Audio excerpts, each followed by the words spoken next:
She said, "Did you pay the Netflix bill?" I'm like, "Can I cut my mom off Netflix?" Can somebody answer? Dave, can I cut my mom off my Netflix? Oh, no, you can't do it. Why? Because they charge us $17 a month, right? And I feel like I want to ask her for half because she watches the most. Okay. But you saying I can't do that? Well, it's mom, you know.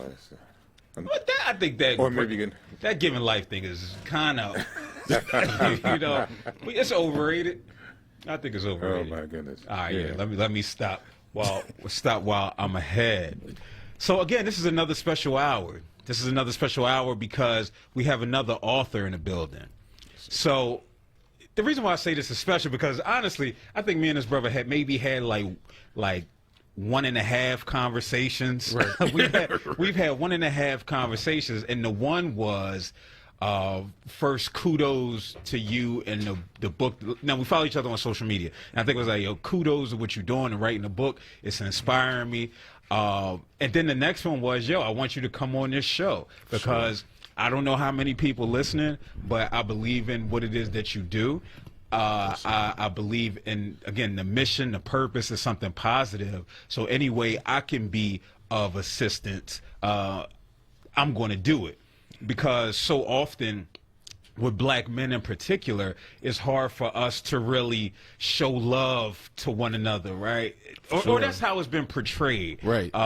And especially being a product of the hip-hop culture. I'm going to get back into that point, but I'm going to introduce the guest first because I'm about to go off on a long tangent. I don't want Miss Loretta to be like, well, she can't call in right now, but Miss Loretta, she gave it to me that one time. But in the building, we have Mr. Kirwyn Sutherland. He's a clinical research professional and poet who makes poems centering the black experience in America. He is a Watering Hole Fellow and has attended workshops, residencies at Cave Canem, Winter Tangerine, Poets House, Philadelphia Sculpture Gym, and Pearlstein Art Gallery at Drexel University. Kirwyn's work has been published in American Poetry Review, Blue Shift Journal, APRA Magazine, and Folder, and also The Wanderer and a few other places. Kirwyn has served as editor of List Books, reviewer for What's Good magazine, and poetry editor for APRA magazine. He's currently teaching spoken word and poetry performance at the University of the Arts and has a chapter book, Jump Ship, forthcoming from Thread Makes Blanket Press. Yes, sir. Mr. Sutherland, thank you for joining me, brother. Thank you for having me. I appreciate it. No doubt, man. Oh, yeah. No doubt. I appreciate it. We just did the brother handshake. For sure. If you didn't see it, if you're not watching, that's why you need to be watching on Facebook. The brother handshake is always confusing to me, too, because it's some brother. How old are you, Kirwyn? 35. 30. Okay, so Kirwyn 35. So at the end of the handshake, do you do the snapback? Oh, yeah. You do for that sure. Too? Yeah, See, yeah. I didn't think our generation did it. I thought the 40-year-old, I thought that was the 40-year-old thing. At the end of the handshake, you snap hard, but it's... Yeah, I think I just adapt to everybody. Everybody who joined out here, I'm like, all right, cool, I'll do that. Yeah.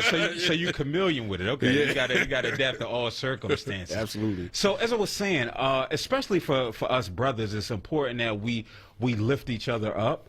In the world of hip hop, again, I'm so critical of hip hop that because it tells us that some of it. The mainstream part of it tells us that we're competition as opposed to collaborators. For sure. Right? And so it's important that we see that we don't only got to big ourselves up when, we're in the stereotypical, when we're in the club and, spending money on bottles, but we can do it from a space of from an intellectual space, for sure, which is taking place here.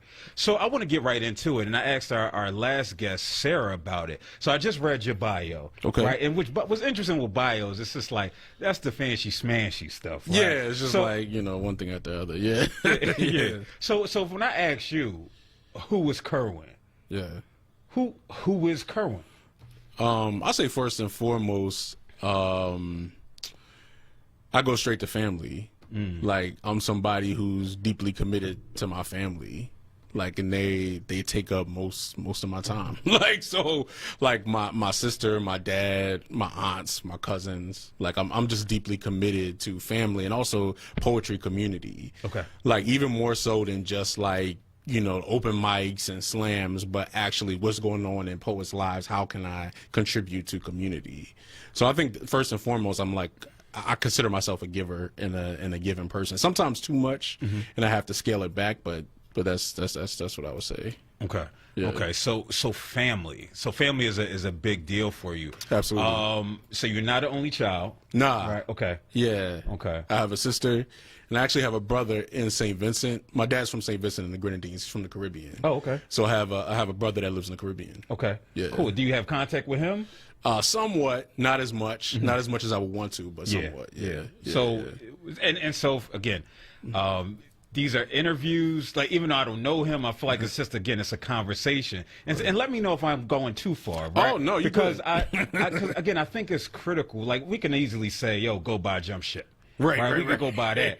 But if they understand and they see the person, right, with the same fears, the same ambitions that they might have, that makes them more inclined. Absolutely. And so when I hear you say that, again, the therapist hat pops on, and I'm just like, because it sounds like you would like to have more communication with them. Yeah, and absolutely. So without knowing the nuances of the family, right? What can you do on that end? Absolutely, and I think for me, it's always been communication has always been an issue. I think. Like for me, the irony. Yeah, exactly. Right, exactly. The like irony. it just has always been an issue. Like as far as just like reaching out beyond my comfort zone when it comes to communication. Okay. It's like, oh, if I see something, oh, this is just how it is. It's how it is. But I think therapy, since you mentioned, therapy has been great in me like coming outside of that and really, really. Trying. So that's definitely on my list to try. I need to make more of an effort to keep in contact with him. Yeah. Cool. Yeah. So you're in therapy currently? Actually, not as much as I want to be, but like for the past year or so, I have been in therapy, and I actually had a break. Like in 2015, I went to the hospital for anxiety and depression. And so from there, I was going to therapy for a good year. It helped somewhat, but I don't think I was ready for like the really, really hard parts. Yeah. And so recently, like a year ago, I started going again and unearthed a lot of stuff in the past that, I really didn't view was negative and bothering me. That really was. And so it really gave me an opportunity to face that head on. So yeah. And it definitely helped me finish like the book, because I always had like in my mind, like, oh, I can't do it because XYZ. I can't do it because XYZ. I can't do it because XYZ. But when I really found out, like, oh, like all of these barriers, like, are things that kind of happened to me when I was younger that I really wasn't facing. You know what I mean? Yeah, so, you're gonna stop cursing at me too. I told that to the minister who just left, Sarah Ashley, in her book, and she spoke about the same thing. Yeah. And I guess where I'm at in the writing space is I haven't written I haven't written in my memoir in a month. I've penned some op-ed pieces, like I was just talking about the Eddie Murphy. SNL.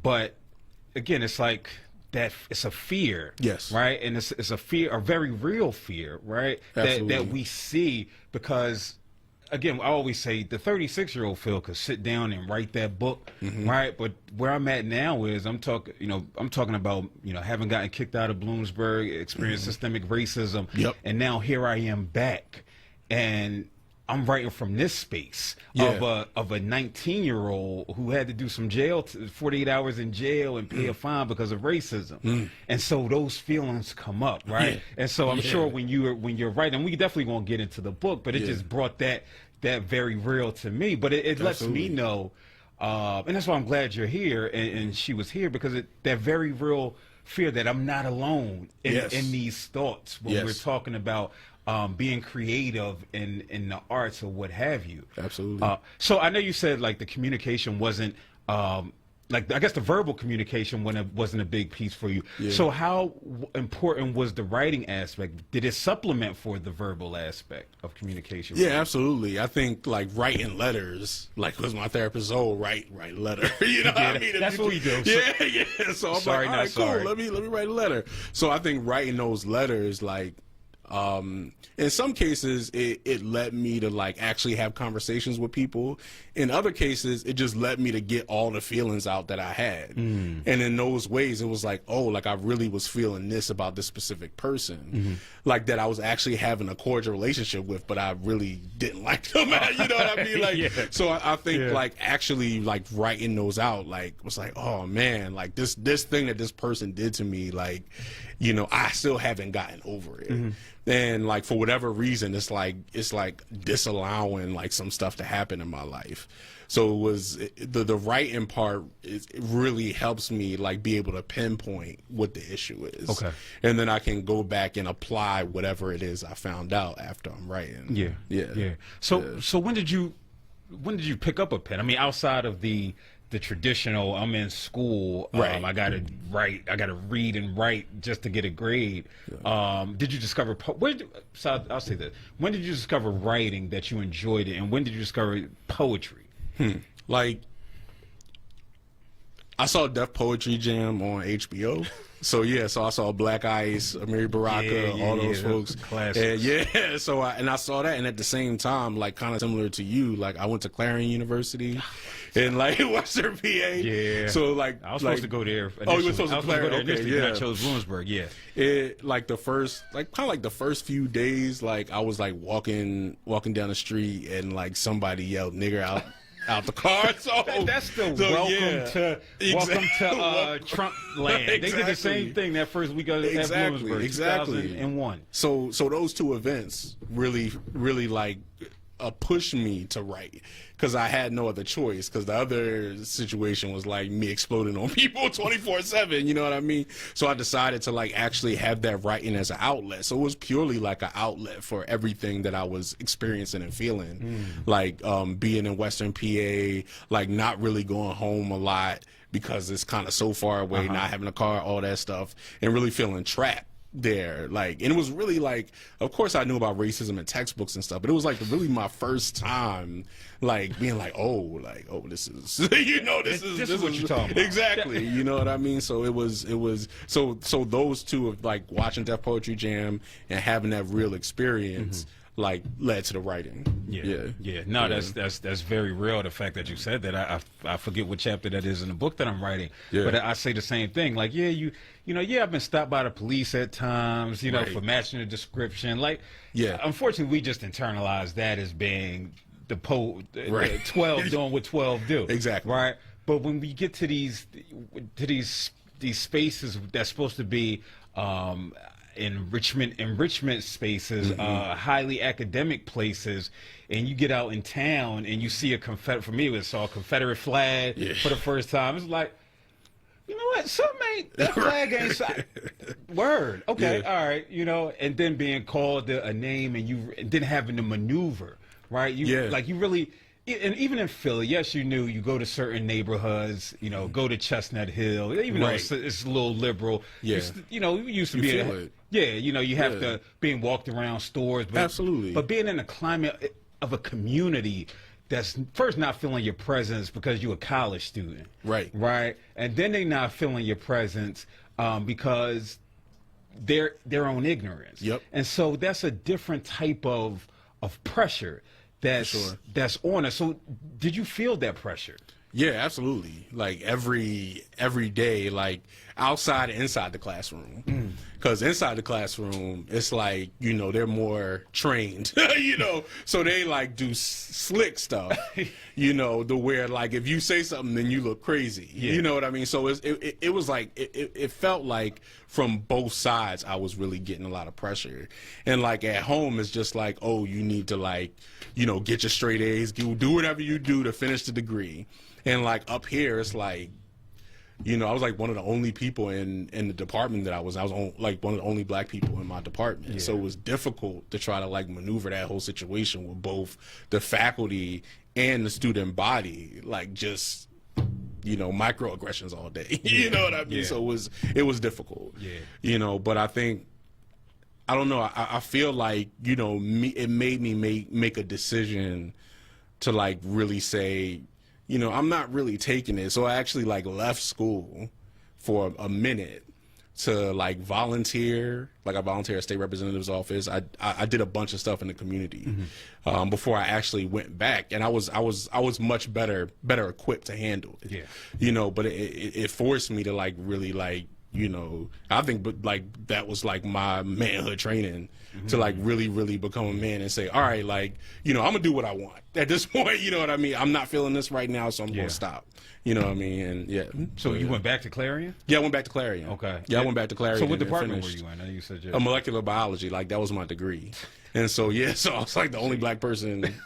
And it was just like, yeah, they was just saying like slick stuff all the time. And I just, me personally, I'm like somebody who internalizes a lot. So I just internalized until I just like was like, all right, I can't internalize this anymore. I'm going to like explode. So I just retreated, you know, and really figured out like what I wanted my life to be. Because at that point, it was just based on my parents said I'm supposed to go to this university and get a degree and get a job, and I didn't know what I was supposed to do. So it was like that indoctrination into Correct. just the working class, Yep. being a good Negro. Yep, You know what I pretty mean? much. Like, and I don't begrudge our parents for that Yeah. because they recognize the importance of an education. Absolutely. I think for us, I think we're at a unique age, you being 35, me being 36. I always say, you know, J. Cole came out with the song Middle Child, right? We can see what our parents were saying about get an education. If you want to go get the job for 20 and be there for 20 plus years for the stability and that good old insurance, right? You know, then you do that. But we also see what the young folk are saying now, like, oh no, I'm gonna go be a YouTube star. I'm gonna go do whatever it is I want to do. Exactly. And I'm gonna keep trying different stuff. And if something stick, it's gonna stick, right? So I think we're in a unique place. But it's interesting that you brought up the fact that it was just like you just wanted to get through it, right? Get through that college experience. Yeah. And I find myself, you know, writing about that as well. Like it wasn't let me enjoy college. I don't think we have the liberty. And when I see we, you know, black folk, especially when you go to a predominantly white institution, to really be able to enjoy that experience. It's not really enjoyable, right? It's something that's there, and it's just like, yo, we just got to get out. That's it's literally get out. It's get out. That's what it is. It's get out. Get out college edition. Yeah, because for me it was just like, you know, all right, I got to go here. But for me it was like, oh, it's independence. That was the other thing. It was like, this was my first time being away from home ever for an extended period of time. Because so it was also independent. So I was just so enamored with the fact that after this day ended, like I could just do whatever I wanted to. You know what I mean? Like, so it's like this independence, and at the same time, you're met with this like real world thing of racism in action that you just never experienced before. It's like you're kind of on your own, and you have to like battle this thing that you just never, and so your parents aren't really there to help you with anything. You got to do it yourself. Yeah. And so emotionally handling that, I think, like takes a toll. Yeah. You know what I mean? Yeah. But I think what's profound is that you identified early on a way to cope. Yeah. Right. Which was the writing. For real. Yep. Because you said explode, and I'm like, hey, he don't know me, do he? Like, you know, because that's what I ended up doing. That's why I got kicked out of Bloomsburg, because they said I stole a cup of juice, even though I paid for the cup and tasted it to see if it was watered down. And so, Phil, that's stealing. I first thought, I don't know why school police know my name, right? But I feel like they had a secret COINTELPRO book of all black folk on the campus. Be surprised. Like, for real. And I exploded, right? Because that's what I knew. I always learned how to internalize my thoughts, feelings, and emotions, even at the detriment of me. And it has to come out. And I think that's what, you know, I try to implore people on and let them know that it is going to come out. So it's either going to come out in maladaptive ways, like me, I cursed them out. You know, I told them, take off a gun, I'll fight you, both of them, right? This was before they were shooting people on camera, right? So they might have got away with it, you know? Or it's indulging in alcohol or drug use or promiscuity or finding all of these maladaptive ways. But it seems like something was in you to recognize, you know what? Yeah. Let me get this pen and pad. Yeah, and I'm not sure what that was. But well, I will say that like all those other things I used to cope as well. Like, you know what I mean? Like, so See, God was giving you that. So it was like all those other things I did use to cope as well. But I think the writing, like I think after I got like, oh shit, like, I'm sorry. Okay, like, oh shoot. Sorry, FCC brothers and sisters. Okay, cool. I was like, oh shoot, like people actually are looking at my writing and then like saying like, oh, this is something that, you know, I can identify with. And I was like, oh, okay, cool. Like then I was like, all right, maybe I got something here. And it led me to be like, all right, cool. Like I can work on my writing. This is like a craft as opposed to just being like, you know, just something I do to like let off steam. Yeah. So then I was like, okay, like and then I started performing and doing all that good stuff. So yeah. So like Sarah Ashley, who we just had here, who's a dope woman, came out with a book. She's a minister. She's a therapist. Well, in school for counseling, psychology. What she said was she ran from the calling of being a minister. Right? She was like, I'm young. I'm in my 20s. Right. You know, I'm still trying to bust it up with everybody. I'm Yeah. trying to be cool. And she recognized that.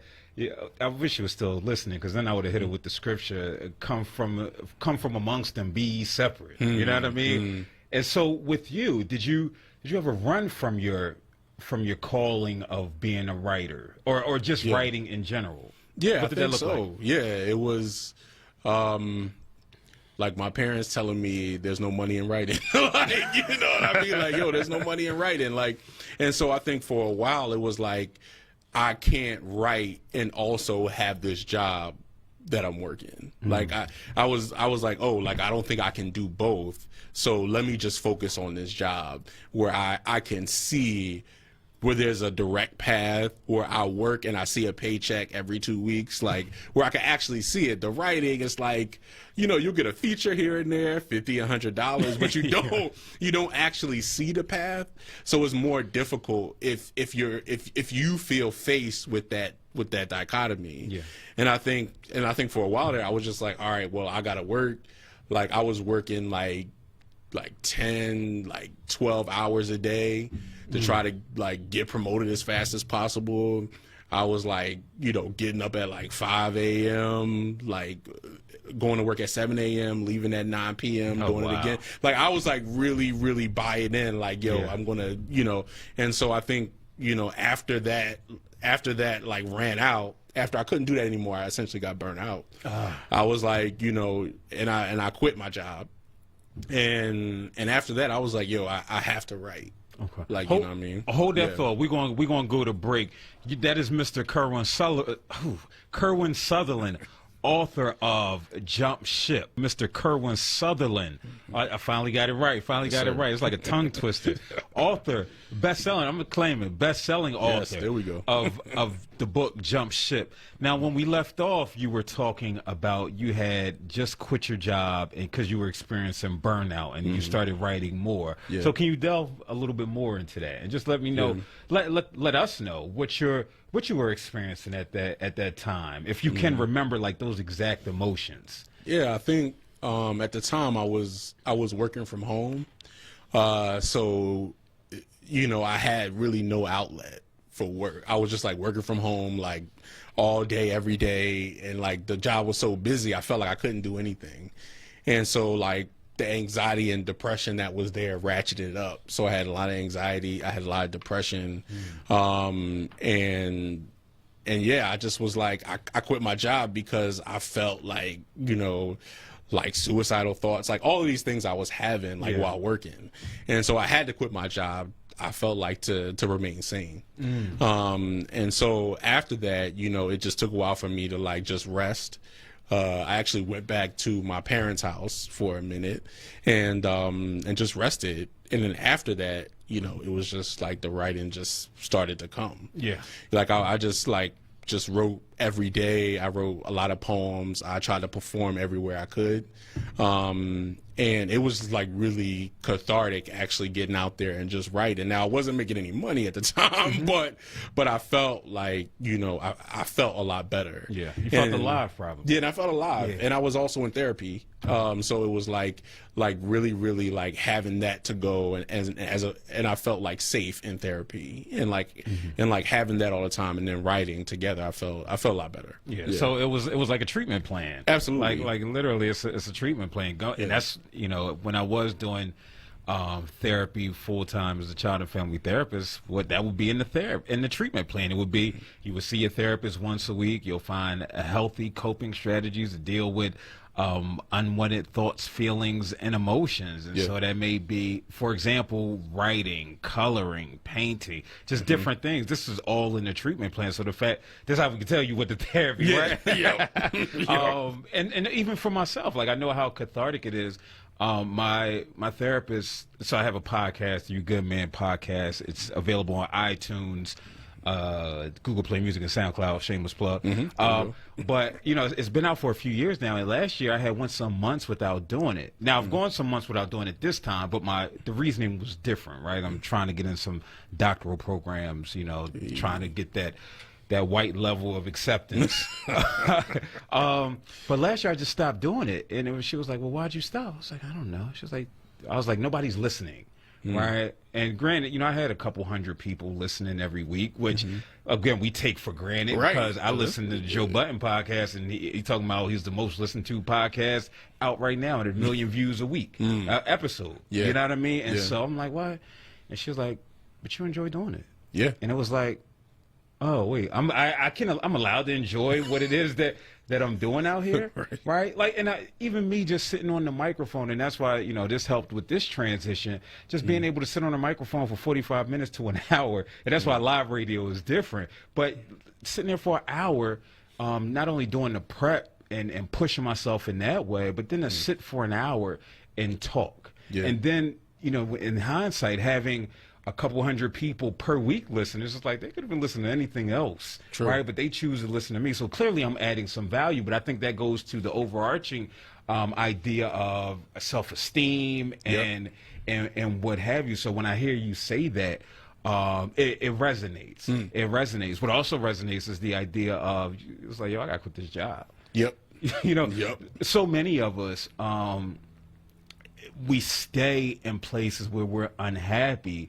because, you know, granted, listen, we got to survive, right? Absolutely. We got to eat. Absolutely. So thankfully you had your parents to go back home to, and they welcomed you. And I want to touch on that as well. Because I know what that's like, going back home and you like a man, and it's just like, it's a different feel. But some people just got to know when to call it.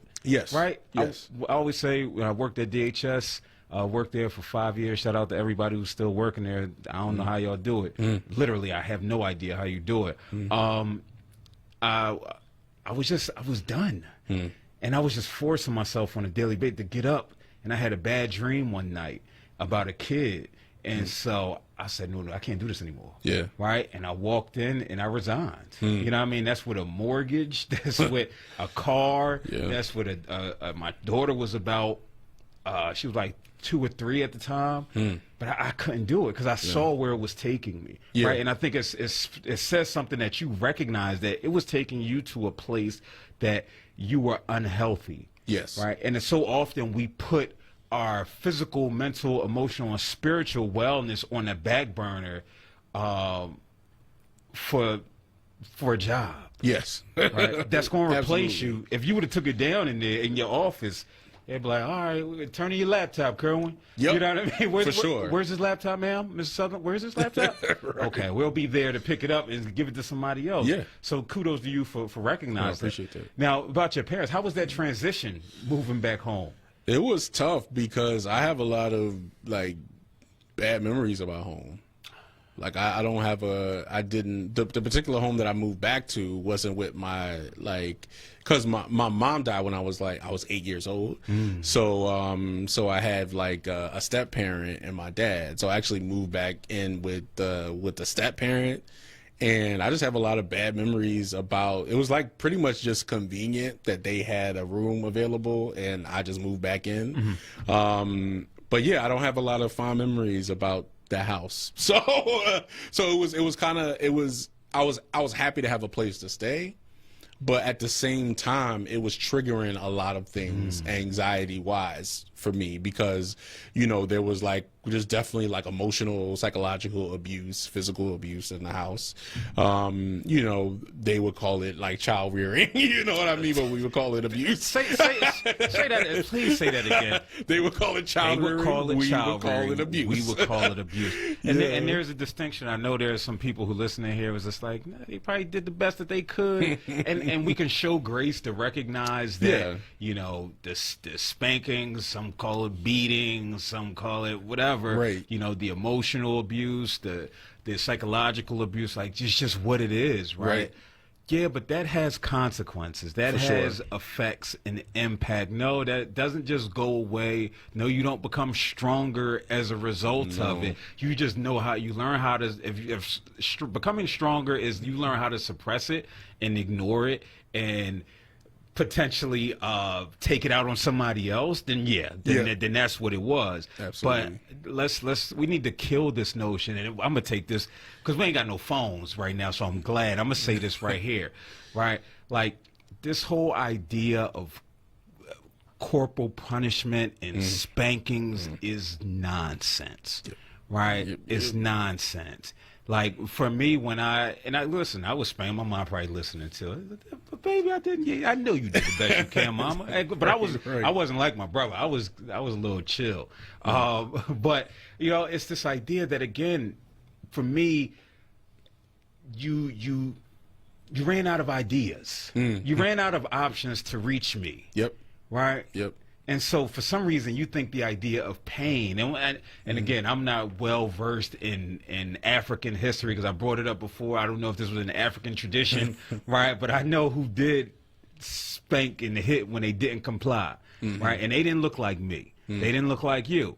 So I think we really need to do a thorough assessment of how we're engaging with our children when it comes to the idea of discipline. So yes. I appreciate your openness and willing to have that discussion, because it's not easy. Nah, not at all. It's not easy. It's difficult. It was difficult, but and it helped me realize that not only was I going through that, and that was a part of my anxiety and depression, it also helped me realize that the folks who I live with also had their own mental issues that they weren't dealing with.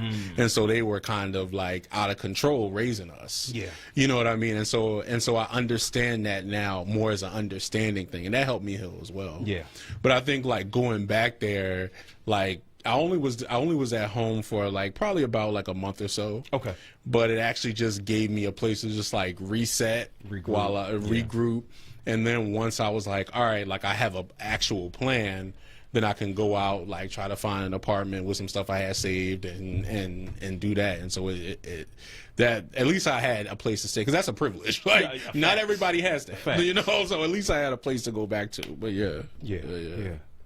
That's dope, man. That's dope.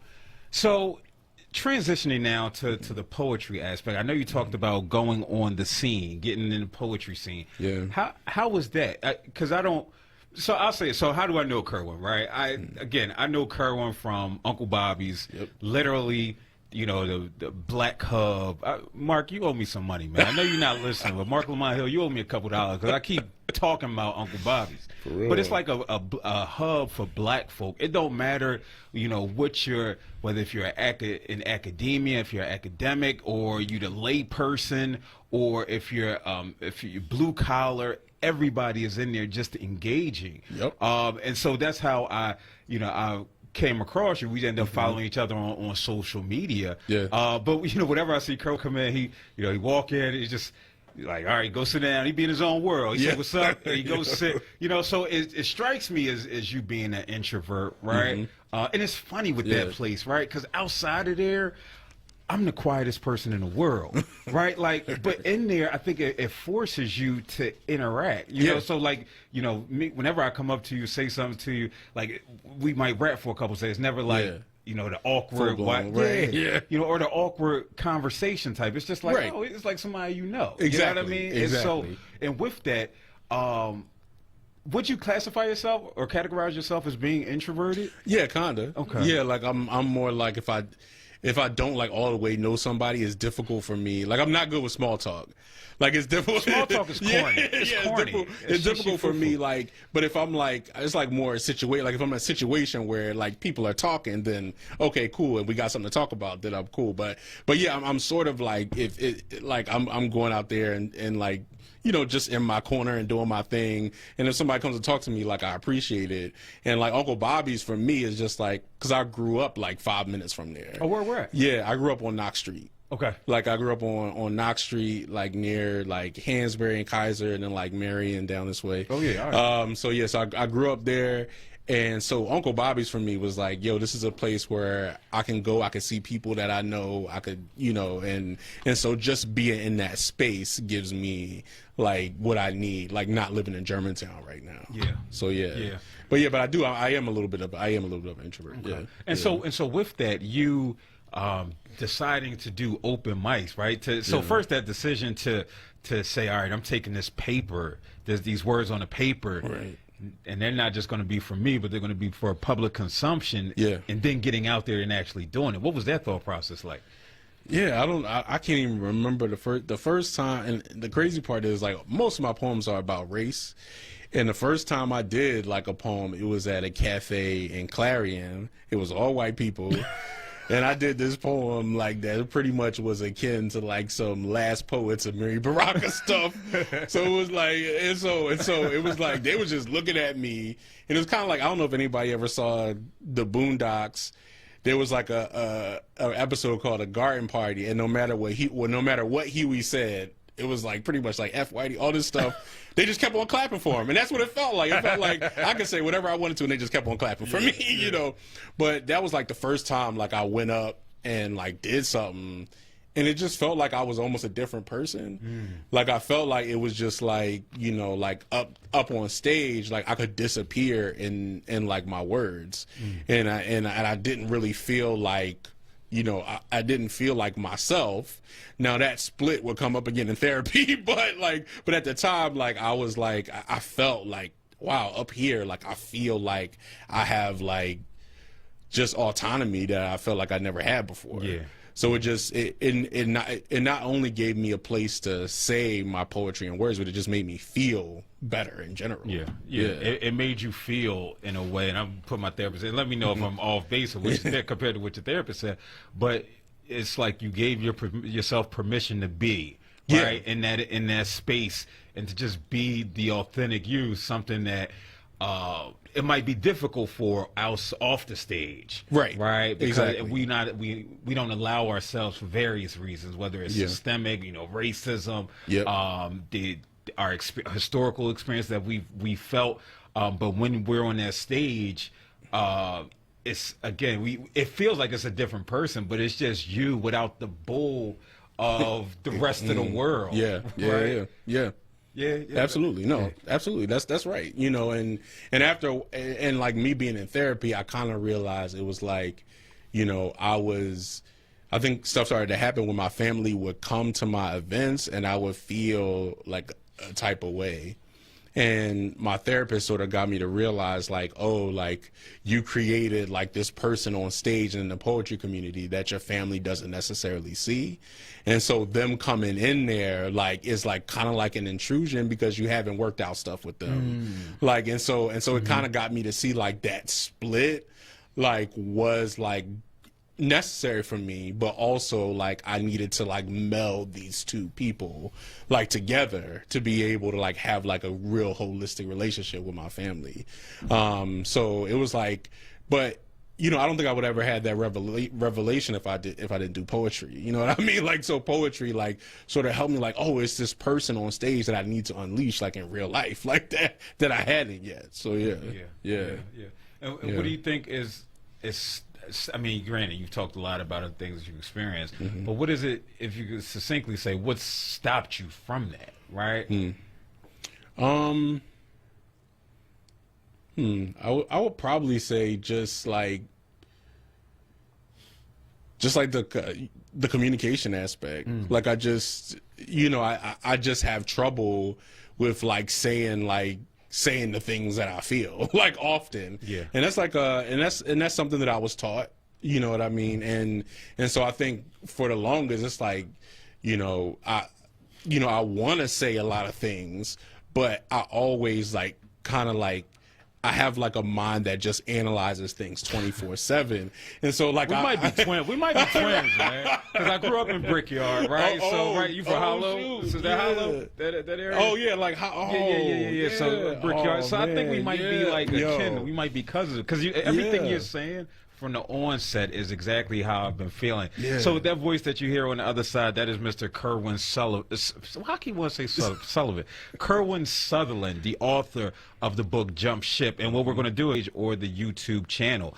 So I am joined by Mr. Kirwyn Sutherland, who is, I got it right that time, whose book Jump Ship is out now. Yes, sir. Is out now. So it is a poetry chapter book that speaks to the Black experience. Can we say that? Absolutely. That speaks to the Black experience. So before we hit the commercial break, we were just having a discussion about, first, like everything he's saying is like, I'm hearing myself, even when you talk about going back to the home, and it's like those memories, like, man, I honestly, my mama come visit me, right? Because it'd be difficult for me to go in these spaces emotionally. Yeah.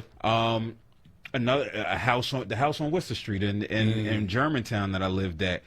I went back there maybe about 2-3 years ago to shoot like a brief documentary on YouTube, which is on YouTube, and to send out to different places. And I went. That was one of the scenes, and I went there, and I immediately start feeling anxious, and I started crying, right? Because that house housed so many memories for me. And so what does that do physiologically, right? Again, that energy that we're getting from these situations that are unhealthy, it does not leave you unless you really do the work to deal with it. And even then, it still doesn't leave you. You just have tools necessary to deal with it. So what I was feeling in the pit of my stomach, that anxiety, or when I was watching Queen and Slim and seeing the cops pull them over, those types of things come up, right? Those experiences come up. And so it's important that we find healthy outlets in how to deal. And it's great that you found poetry, right? Going from being one who wasn't really the verbal communicator, but you found an outlet and you pushed yourself beyond your own limits to actually get out and to start going to these different places. Yeah. So with these places that you've been to, and I know you've probably been all around the city, the Pecola Breed Loves, and you ever do Just Words? Yep, I did Just Words. All right, yeah. Shout out to Just Words. Shout out to Just Words. Shout out to Shice.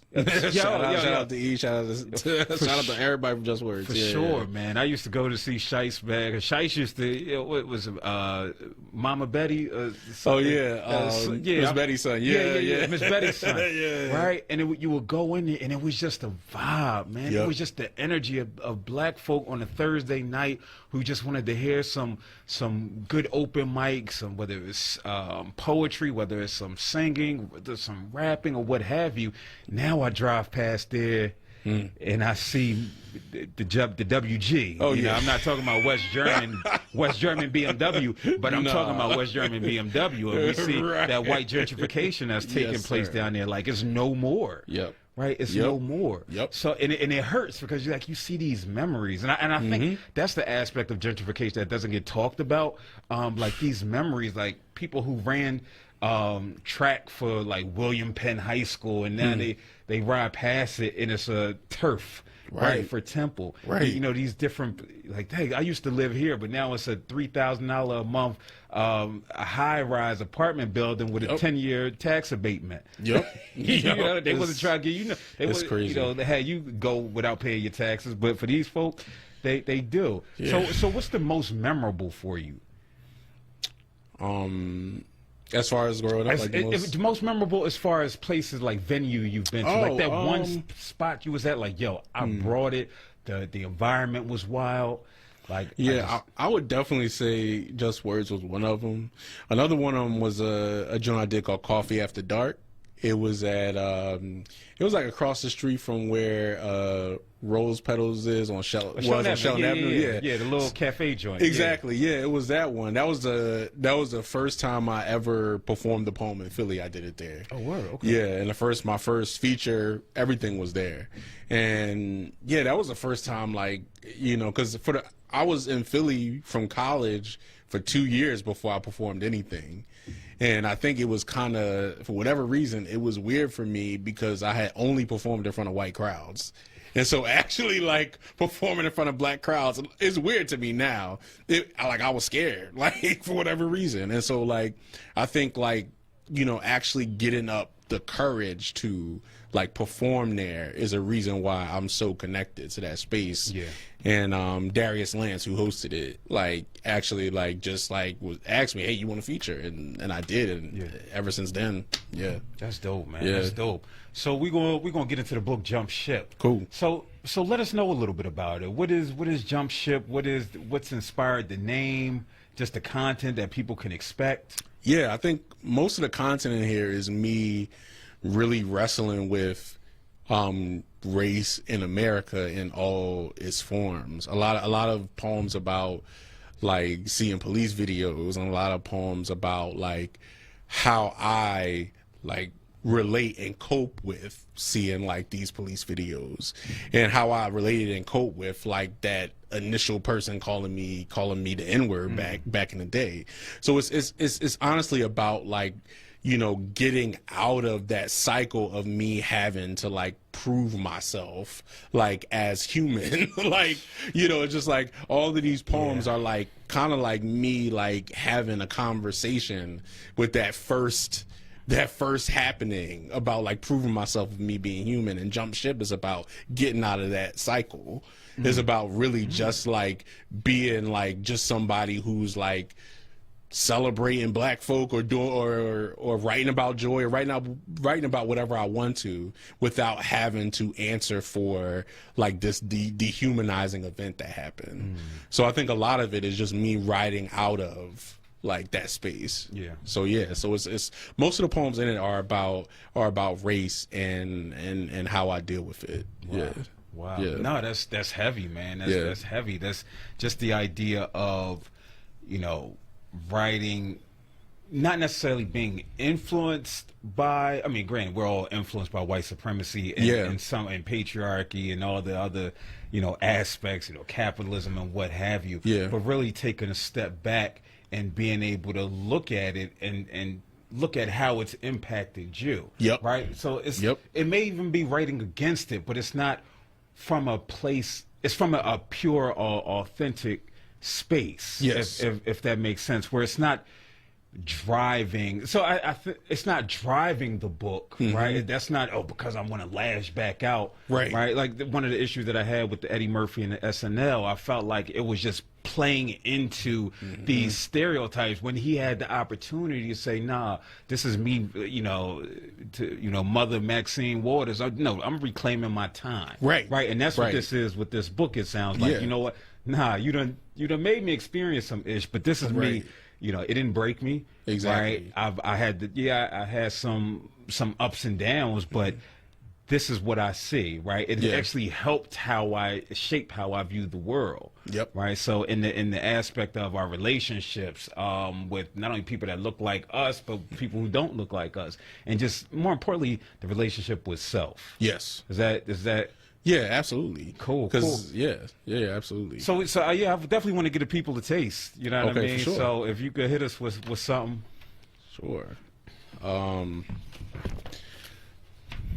So I have this. Actually, I'm gonna do this poem called Ars Poetica 3, and it's like a poem about me sort of dealing with all these police videos and everything. $5, large pizza and large fries and large soda and heft to gorge a layered mouth and pack to heal elsewhere in time and 400 enslaved ships of unspeakable horror and King Leopold and Hutu and Tutsi, and I can't fit it all down my throat, and enough food to obscure the bodies and police videos and sidewalk blood and broken windows, and we do it to ourselves, and we animals and we thugs, and we killed over not complying, and I eat it all, and tomorrow there will be more, and next week I can see, and next year ain't nothing gonna change, and I am obese to all of it, and 5 wings and fried rice and a homemade iced tea and ice cream and TV and police videos and dash cams and body cams and see, and my eyes are open and I can't stop. And it's like I am supposed to grieve. And it's like I am supposed to know death routine like this. And if I leave, I am a traitor. And if I stay, I am exploiting. And I am big enough to be all of it and still eat and mutant and big sexy super predator and coming for you and Garner and Rice and Bland and games and names upon names and so many names. It seems like no names and so many names. It seems like I'm next and I'm dying by some American creation. And this is systemic, and that insight won't save me from nothing but ignorance, and I guess that's something, right? And at least I got that right. Thank you. I feel bad. I got to talk after that, man. I'm gonna have to sit. I'm gonna have to read it. I'm gonna have to dissect it again because it was so many things. Yeah. Happen there. You know, it's then the emphasis on police videos, man. Yo. Yeah. Yo. Yeah. See, that's what it's supposed to do, though. Like, that's what art is supposed to do, right? It's supposed to evoke an emotion from you, right? So when you say police video, and then I go sit and I watch Queen and Slim, and I see another police video in front of me, and I'm like, yo. Yeah. Nah, man. But I'm supposed to say it's all good because y'all look like me. Exactly. Right? Exactly. Y'all look like me, so it's all love. And it's just like, no. It's just like, no, man. No. Yo. Not at all. you know, becoming obese from it all. Yeah. Like, and that's a whole other thing. That's that's the triple entendre, right? You know what I mean? Exactly. Like literally becoming obese from the trauma that we ingesting, and then we talk about the convenient, the Chinese store, the chicken and rice, and we steady taking that in. That's our diet. Right. Think about what our diets. I said that earlier. Oh man, this is my copy? Yeah, for sure. See, I had to get because we coming down to a minute. We about to close out, but I gotta just like I had to get Sarah Ashley, or I gotta get my copy because I'm definitely gonna be promoting the heck out of this, man. Because again, I appreciate it, and like that again, that hit different, right? Maybe where I am in my blackness right now, a lot of things are hitting different, but I felt that on a spiritual level. No pun intended. So I want to thank you.